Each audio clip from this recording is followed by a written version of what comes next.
한번 통계로 경제를 정리하는 월간 경제 결산 시간입니다. 통계 읽어주는 남자 경향신문 박병률 기자입니다. 어서 오세요, 기자님. 네, 안녕하세요. 요즘 통계만 읽어주는 게 아니라 한국 경제를 아주 여러 방송국에서 읽어주고 다니시던데 왜 이렇게 바쁘세요? 네.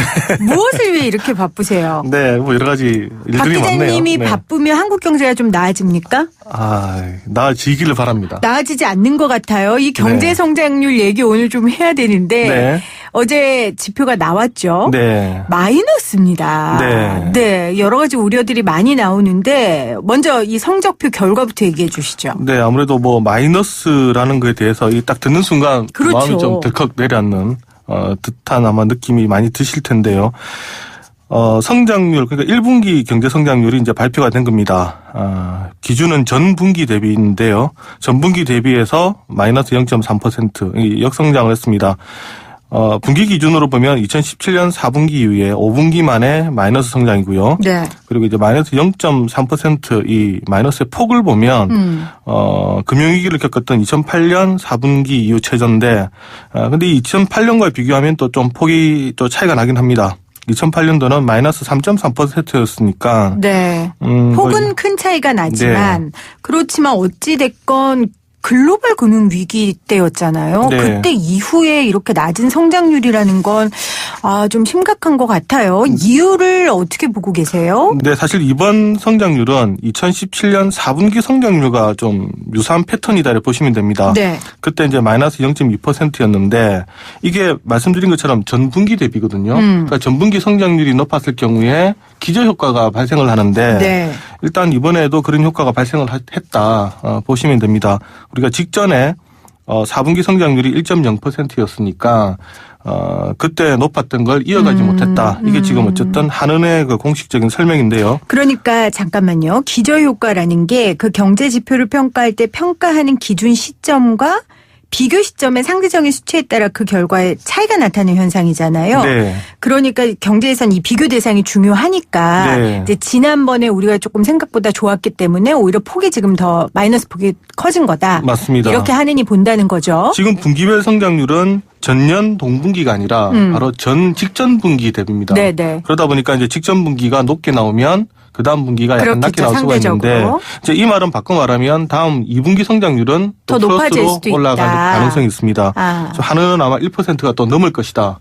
이렇게 얘기를 하는데 이게 전분기를 대비를 하다 보니까 이런 폭이 좀 커지게 보이는 겁니다. 그럼 전분기 대비 떨어진 이유는요? 네, 구체적으로 보면 일단 그 투자를 보니까 설비 투자가 마이너스 10.8%를 기록을 했습니다. 이 폭으로는 1998년 외환위기 당시 이제 1분기 때 마이너스 24.8%를 기록한 적이 있는데요. 그 이후에 지금 가장 마이너스 폭이 크다 이렇게 봐야 되는데 뭐 여러 가지가 있습니다. 하나는 이제 반도체 장비 투자가 지금 끝이 난 겁니다. 지난해 이 반도체 장비 투자가 많았는데 올 1분기 들어오면서 이 투자가 이제 끝이 났고요. 그리고 또 하나는 올 초에 환경 규제에 따라 가지고 수입차가 수입이 오던 게 좀 지연이 됐다 이렇게 하는 또 설명하고 있습니다. 이 수입차 수입은 운송 장비 투자 쪽으로 잡히는데 이 수입이 지연이 되다 보니까 마이너스 폭이 좀 커진 게 보였다 이렇게 지금 얘기하고요. 네. 또 지난 4분기에 약간 좀 특징적인 게 있었는데 정부가 재정 지출을 쓰면서 군수 장비 쪽에서도 돈을 좀 썼습니다. 이 군수 장비 역시 설비 투자로 지금 잡히게 되는데 이 운송 장비 투자로 잡힙니다. 근데 1분기에는 이러한 이제 군수 장비를 사온 게 없다 보니까 이것도 마이너스가 되면서 전체적으로 민간 투자도 뭐 이렇게 좋지가 않은 상황에서 이러한 여러 가지 상황들이 겹치다 보니까 무려 마이너스 10.8%까지 갔다. 이게 지금 한은의 설비 설명입니다. 투자가요? 네. 네. 반도체 장비 투자도 좋지 않았고 또 수입차도 지연됐고 수입이 지연됐고 네. 이런 과정 가운데 설비 투자가 아주 많이 그 외환 위기 때만큼은 아니지만 그 이후로 최고로 떨어졌다라고 네. 얘기를 하셨어요. 그러니까 네. 그리고 사실은 회사에서도 이 1분기 때는 뭐 적극적인 투자라든지 적극적인 활동을 안 해요. 뭐 회사 그렇죠. 인사도 네. 좀 있고 이게 조직을 다지는 시간이 이제 1분기기는 하는데요. 네, 물론 이제 말씀하신 것처럼 이제 그런 부분도 있습니다만, 근데 사실 경제가 활력이 좋다면 다른 부분에서라도 그렇겠죠. 투자가 들어갔어야 되는데, 맞습니다. 그러니까 지금 다른 부분은 투자가 안 되는 상황에서 지난 분기에 특징적으로 됐던 투자마저 사라지니까 네. 이게 중폭이 되어서 아주 크게 나타났다. 그러니까 그러면. 전체적인 활력은 없다고 봐야 되는 거죠. 그러면 한은의 주장처럼 시적인 하락이고 2분기에는 전분기 대비 1% 이상 성장이 가능하다라고 말한 게 근거가 있는 주장입니까? 네, 일단 뭐 제가 들어보니까 일단 뭐 말은 된다. 말은 된다. 네, 말은 된다. 실현 가능성은요? 네, 일단 그 내용을 보면 네. 이번 1분기에 좀 특징적인 게 하나 있는데 정부 부문의 성장률 기여도, 그러니까 GDP에서 차지하는 성장 기여도가 무려 마이너스 0.7%포인트를 기록을 했습니다. 이 말은 무슨 말이냐면 이번에 우리가 마이너스 0.3%라고 말씀을 드렸죠. 네. 만약 정부가 그 지난 분기만큼만 기여를 했으면 성장률이 오히려 플러스 0.4%가 됐다라는 얘기입니다. 그러니까 정부가 0.7%포인트를 끌어내렸다는 얘기인데 이게 그 4분기 같은 경우는 정부의 기여도가 1.2%포인트 오히려 플러스였거든요. 네. 이게 플러스가 이번에는 마이너스 0.7%포인트로 바뀌었다. 기재부 설명을 들어보면 지난 4분기 때 그러니까 우리가 연간 재정 지출하는 게 4분기에 다 몰렸다는 겁니다. 네, 네. 다 몰렸었는데 이번에 1분기가 되다 보니까 돈은 내려다 보냈는데 지방정부에서 지출이 다 이루어지지 않았다. 특히 SOC 사업 같은 경우는 해라고 돈을 내려버렸습니다만 네. 이게 또 절차가 있지 않습니까? 그렇죠. 계획 짜야 되고 뭐 여러 가지 해야 되는데 그러다 보니까 1분기에 집중적으로 지출이 되지 않았더라. 이제 그런 효과가 있으면서 오히려 정부가 이번에는 GDP에서 갉아먹었다라는 겁니다. 이 말은 바꿔 말하면 그렇다면 2분기 때 정부 투자가 다시 이루어지면 그게 플러스가 되면 얼마든지 플러스가 될 수가 있다라는 게 지금 한은의 지금 주장인 겁니다. 근데 이게 아까 제가 말한 것처럼 기업도 1분기 때는 좀 소극적이다라고 했을 때 기자님이 네. 그래도 이게 경제 성장이 활발하다 보면 맞습니다. 괜찮다라고 말씀 주셨잖아요. 네. 그건 똑같이 한은혜도 해줄 수 있는 얘기 아니에요? 네, 그러니까 이제 이런 부분이 이제 안타까운 거죠. 우리나라 지금 성장률에서 그만큼 정부가 차지하는 비중이 커져버렸다는 겁니다. 그러니까 이게 기업들과 산업들이 스스로 동력을 갖고 움직여야 네. 되는데 네. 정부가 돈을 쓰고 안 쓰고가 너무 경제에 큰 영향을 미친다는 맞습니다. 거잖아요. 이제 성장률에는 이 정부가 얼만큼 지출했냐가 이만큼 이제 영향을 미친다는 건데 또 이런 이유 중에 하나가 지금이 저성장이다 보니까 그렇죠. 지금 우리가 지금 따지는 게 보면 0.3, 뭐 0.2 이걸로 따지거든요. 사실 저희 같은 사람은 잘 몰라요. 네, 이걸로 따지다 보니까 네. 우리 과거는 예를 들면 성장률이 뭐 1%, 2% 이렇게 따졌는데 지금은 전분기로 따지다 보니까 0.1, 0.2 이런 식으로 따지니까 이 전분기에 좀 특징적인 투자가 있어버리면 이 지표가 좀 크게 차이가 나는 것처럼 이런 착시 효과도 사실은 좀 있습니다. 네. 근데 저도 지금 기억을 더듬어 보니까 지난해 그러니까 4분기 때 우리가 네. 깜짝 성장 뭐 그렇게 얘기했었던 것 같아요. 1.0% 언론에서. 그렇죠? 성장했습니다. 네. 그때는 또 뭐라 그랬냐면 정부에서 이렇게 돈을 일시적으로 써서 올랐다. 네. 그러니까 이거 믿으면 안 된다 그러고 지금은 떨어진 맞습니다. 거는 정부에서 갉아먹어서 떨어진 거다 이러면 참 정부도 그렇죠? 네. 뭐 당연히 뭐 비가 오든 안 오든 그 다 나라님 책임이라고 정부가 뭐 그런 이야기 국민들의 이야기를 들을 만하긴 하지만 네. 어쨌건 우리가 좀 객관적으로 이 경제 성장률을 좀 봐야 될 것 같아요. 자, 지금 GDP 경제 성장률 이야기 지금 나눴는데요. 그래서 이제 지난주부터 주요 경제 연구소들이 성장률 수정 전망을 하고 있잖아요. 네. 어떤 전망이 나오고 있습니까? 네, 일단 뭐 지난주에는 한국은행이 발표를 했었고요. 그리고 이번 주는 LG경제연구소가 발표를 했는데 네. 전반적으로는 올해 성장률 전망치를 좀 떨어뜨리고 있습니다. 한은의 경우는 지금 나오는 얘기가 오늘 발표된 1분기 성장률을 한은이 이미 알고 있어서 그래서 이제 올해 성장률을 지금 떨어뜨렸다 이런 얘기가 나오는데요. 한은의 경우는 원래 우리나라 올해 성장률을 2.6%로 봤는데 이걸 2.5%로 네. 0.1%포인트 낮췄고요. LG경제연구소도 원래 2.5%로 봤는데 2.3%로 0.2%포인트 각각 낮췄습니다. 이뿐만 아니라 아시아개발은행, 그리고 이제 국회예산정책처 이런 것들도 이번 달에 경제 전망치를 수정 발표했는데 네. 대체적으로 지금 0.1 또는 0.2% 포인트를 낮췄습니다. 다만 IMF 그러니까 국제통화기금이죠. 여기만 올해 우리나라 성장률을 2.6%로 직전 예상치랑 똑같이 유지를 했는데 대체적으로 한 10개 정도의 주요 기관 중에서 한 7개 정도는 소폭으로 0.1 네. 또는 0.2%포인트 낮춘다고 보고요. 나머지는 유지하는 정도. 다만 올리는 곳은 거의 없다고 보시면 됩니다. 네. 그렇다면이 외국계는 어떻습니까? 네, 외국계는 전망을 어떻게 하고 있습니까? 네, 외국계는 더 좀 차갑게 보는데요. 무디스의 경우는 올해 한국 성장률이 2.1%까지 떨어질 거다 네. 이렇게 보고 있고 영국계 시장 분석 기관인 IHS라는 곳이 있습니다. 여기는 한국 성장률이 1.7%까지 떨어질 것이다.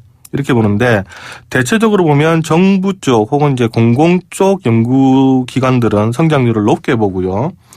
그리고 외국계 기관들은 낮게 보는 경향이 있습니다. 이유는요? 아무래도 공공 쪽은 정부의 어떤 재정 효과 같은 것을 과대평가하는 부분, 기대를 많이 하는 거죠.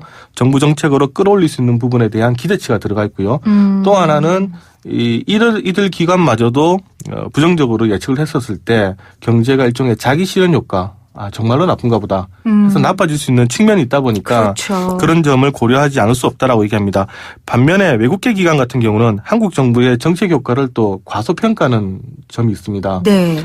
외국의 그러니까 해외 상황, 해외 그 경제 상황들은 아주 중요하게 가치 평가를 두는 반면에 한국 정부가 할 수가 있는 이런 여러 가지 재정 효과 그리고 통화 효과 이런 것들은 또 변수를 또 많이 빼기 때문에 네. 생각보다 차갑게 나오고요. 또 정부는 생각보다 좀 뜨겁게 나오는 이런 경향들이 있는데 연말에 가서 누구 말이 맞느냐 그건 또 모릅니다. 그 경제 상황이 어떻게 되느냐에 따라서 네. 어떤 경우는 정부 측의 말이 맞고 어떤 경우는 외국계 기관의 말이 맞는 경우가 있습니다.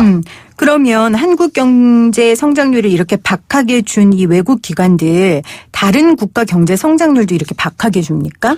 이게 이제 또 나라마다 다릅니다. 예를 들면 이 외국계 기관들도 자기들의 나라들이 있지 않습니까? 거긴 또 박하게 안 줍니까? 네, 또 자기들이 주력하는 나라들이 있기 때문에 네. 거기에 따라서 조금 더 긍정적으로 보기도 하고요. 위축되면 안 되니까. 네, 이게 네. 또 사람의 그러니까 이 평가를 하는 사람의 시각이라든가 또 정보 같은 것들이 우리가 받는 게 똑같을 수가 없기 때문에 네. 항상 다릅니다. 그럼 뭐하러 예측합니까? 이게 아니 사실 하는 사람마다 다르고 기관마다 다르고 연말에 가서 보면 누가 더 맞는지 알 수 없으면 도대체 이거 왜 하는 거예요? 그래서 사실 성장률 전망치는 중요한 게 트렌드입니다. 트렌드, 네. 흐름? 네. 그러니까 하반기로 갈수록 좋아지느냐, 하반기로 갈수록 나빠지느냐인데 우리가 사실 숫자에 되게 많이 메모리 돼서 따지고 있는데요. 네. 우리가 그 경제 성장률을 전망을 하는 이유는 뭐냐면 이 GDP는 경제 체격을 말하는 거거든요. 그러니까 하반기로 갈수록 우리 전체 경제 체격이 좀 커지겠다. 네. 아니면 지금보다 줄어들겠다. 여기에 따라서 그럼 우리 경제 생활은 어떻게 해야 되겠다. 정책은 어떻게 해야 되겠다. 이게 우리가 판단할 수가 있기 때문에 네. 이런 큰 흐름을 보자는 거지. 이게 뭐 당장 우리가 2.3을 맞췄다. 2.1을 맞췄다. 그는 사실 큰 의미가 없습니다. 만약 우리가 뭐 성장률 3.0으로 해서 내 삶이 엄청나게 좋아지고 2.9를 해서 엄청나게 나빠졌다라는 느낌은 사실상 들지 않거든요. 그러니까 과도하게 몰입해서 네. 위축되거나 신경 쓸 필요는 없지만 흐름은 볼 수 있다. 맞습니다. 3조에서 그 얘기세요. 네. 그러면 우리가 보통 경제 이야기 할 때 하반기 갈수록 경기가 좀 좋아진다라는 얘기를 하잖아요. 좀 네. 적극적으로 네. 뭐 예산도 편성되고 이러니까.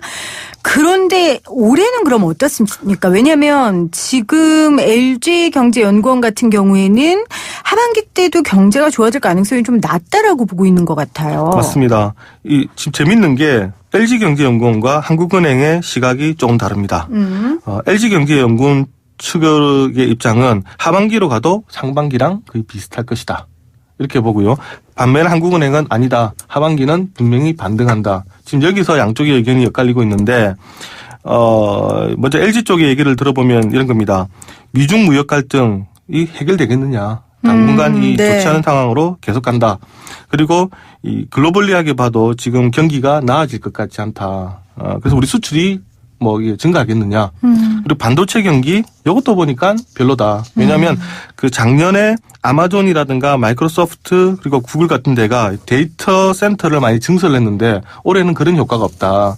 그래서 반도체가 많이 쓸 데가 없다. 네. 그래서 이거 기대하기 힘들다. 그래서 기껏 잘해야 올해 수준일 거다. 그래서 올 상반기는 2.3%, 하반기는 2.4% 정도 성장 못할 것이다. 네. 이렇게 내다를 보고 있는데요. 반면에 한은의 경우는 아니다. 하반기로 가면 지금보다는 훨씬 상황이 좋아질 것이다. 이렇게 보고 있습니다. 한해는 아무래도 정부 재정 지출을 좀 기대하겠죠. 그것도 있고요. 이 지금 해외에 대한 평가도 다른데 미중 무역 갈등 우리가 볼 때는 하반기에 가면 상반기보다는 좋아질 거다. 그러니까 한은이 갖고 있는 정보를 갖고 보니까 이 양측이 좀 더 나을 것이다. 또 하나는 지금 중국이 적극적인 재정 부양 정책으로 나오는 것 같아. 그래서 이것도 좀 도움이 될 것이다. 이렇게 이제 보는 측면들이 있고요.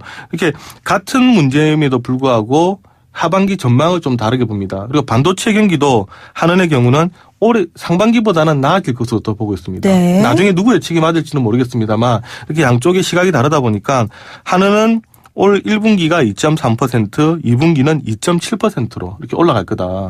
지금 이렇게 보고 있는데 재밌게도 한국은행과 이렇게 LG경제연구원의 시각이 지금 하반기에 대한 평가가 좀 다릅니다. 네.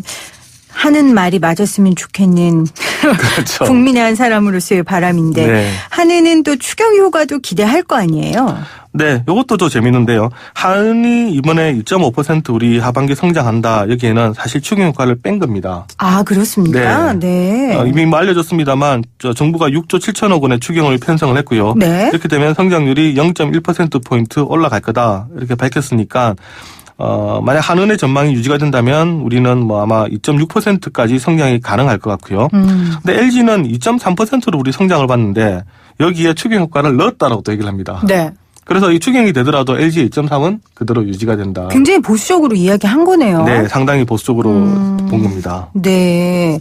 그러면 경제 전문 기자로서 여러 해 동안 보셨을 거 아니에요. 적중률이 그래도 높은 기관이 있을 거 아닙니까? 근데 그건 참 곤란합니까? 따지기가 어렵습니다. 왜냐하면 따지기? 지금 경제가 네. 사실 트럼프 대통령의 움직임에 따라서 세계 경제가 많이 바뀌는데. 아니 근데 그게 뭐 지금만이었어요? 다 미국 경기에 따라 달라지지 않았어요? 근데 미국의 경우도 지금 이런 정치적인 리스크가 이렇게 큰 적은 잘 없었거든요. 아. 오바마 대통령이나 이제 그전 대통령 같은 경우는 경제랑 정치를 약간 분리를 했는데 네. 지금은 트럼프 대통령의 말 한마디 그리고 정책 하나에 따라서 뭐 미중 협상이라든가 소위 또 미국과 이외 협상 이런 것들이 좀 다 달라지고 있고 또 심지어 원유 문제 다 영향이 있기 때문에 사실 하반기를 예측하기가 이런 점에서 상당히 어렵고요. 또 기술의 진보라든가 이런 부분들도 지금 계속 우리가 4차 산업혁명으로 달려가고 있는데 하반기에 어떤 제품이 나와서 어떻게 좀 경기를 부스트업 시킬지 이런 부분들도 정말 과거에 비해서 정말 올해는 전망하기 힘든 그런 변수들이 너무 많습니다. 네. 변수들이 늘 많고 예측하기 늘 어렵고 경제 전문 기자 하시기 힘드시겠어요. 네, 그런 게 경제입니다. 오히려 경제 전문 기자 하기 쉬울까요? 변수도 많고 전망하기도 어려우니까. 네. 그냥 모르겠다고 해도 되잖아요. 네, 원래 저 선무당이 사람 잡는다고 잘 모르면 대단히 용기가 있어지는데 조금 네. 알면 대단히 조심스러워집니다. 네. 대단히 조심스럽고 대단히 정확한 경향신문 박병률 기자와 함께한 월간 경제 결산이었습니다. 고맙습니다. 네, 감사합니다.